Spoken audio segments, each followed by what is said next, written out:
Are you thinking of writing a story with multiple point of views? Multiple point of views can add depth and complexity to a story, but they're also challenging to write because they do require some planning, which is why I wanted to share with you the do's and don'ts of writing multiple point of views. Let's get started.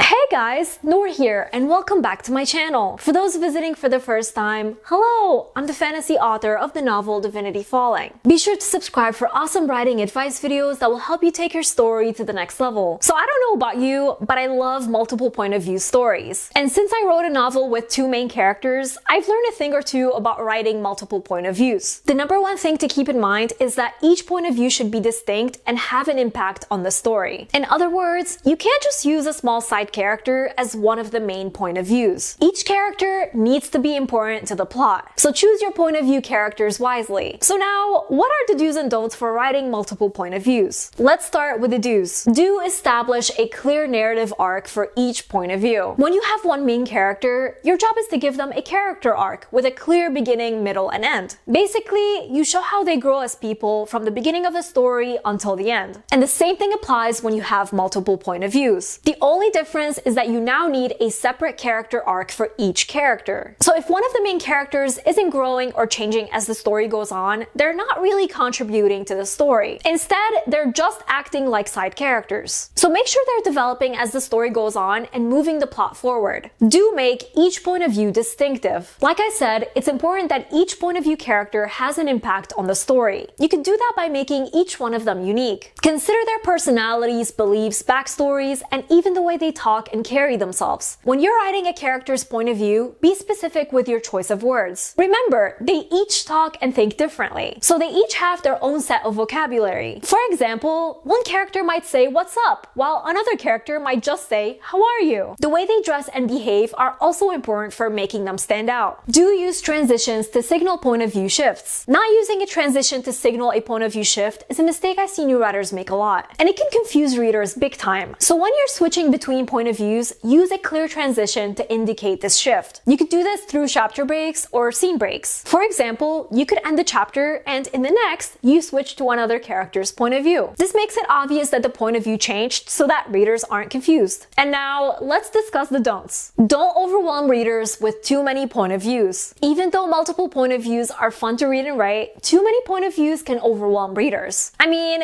just picture trying to keep track of 10 main characters. One, that's going to be really hard for you to write because now you have to think of 10 different character arcs to put into one story. And that means you're going to write a really massive book no one wants to read or publish. Two, readers won't be able to remember which character is which. It's simply too much. And as a rule of thumb, don't write more than 5 main characters. And even then, your job is difficult. I can personally handle writing 2 point of views, so just know your limit. If you're a new writer, it's best to keep your point of views to a minimum. Don't repeat information. Obviously, there are going to be times when your main characters witness or experience the same event, so they're going to see and hear the same things. But that doesn't mean that you should repeat the same information twice. At least not completely, and not verbatim. Each point of view should reveal new information that contributes to the overall story. So now, let's say 2 of the main characters kiss each other, and now you want both of their point of views to be about the kiss. Does that mean they can't both share the same information? And the answer is, you could obviously share some of the same information, but you also want it to be from their individual perspectives. So make sure each point of view reveals something unique about what happened. Even though it's a shared experience, they each felt something different. For example, maybe one character had to crane their neck to reach the other, while the other had to bend down. This goes beyond just kissing scenes, of course. You could apply it to any scene where 2 characters have a shared experience and you want them to both discuss it in their individual point of views. And finally, don't neglect character development. Like I said earlier, you want each character to grow and change as the story goes on. And this means that they need to go through character development. If they don't, then they're not really acting like a main character. So give them their own struggles and challenges. For example, maybe a character has social anxiety and struggles at school because of that. So throughout the story, they overcome obstacles that help them become more social and less anxious. So that's all I have for you today. I'd love to know, how many point of views are you writing in your story? Let me know in the comments. If you're new to my channel, be sure to subscribe. I put out writing advice videos every other Wednesday, that will help you take your story to the next level. Also, be sure to follow me on social media to see what I'm up to from day to day and to chat with me. And before we go, I just want to give a quick shout out to Sarah Frayne from my shout out tier over on Patreon,